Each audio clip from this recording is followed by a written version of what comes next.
Isa marahas na komosyon ang isang gabi ng inuman sa isang bar matapos hampasin ng upuan sa ulo ang isang dayuhan na di umano'y nanalitaan ng opensibo laban sa ilang customer. Bukod sa Mighty C, way na ko gina-allergy, way na ko gina-masakit. Salamat Mighty C!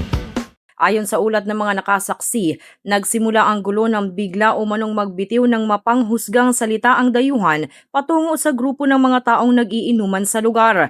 Dahil sa tila pambabastos na ito, agad na lumapit ang ilang miyembro ng LGBTQ+ community upang kumprontahin at hinga ng paliwanag ang banyaga ukol sa kanyang mga sinabi. Gayunman sa gitna ng mainit na sagutan, lalo pang nag-alab ang sitwasyon ng itulak ng dayuhan ng mga taong humaharap sa kanya.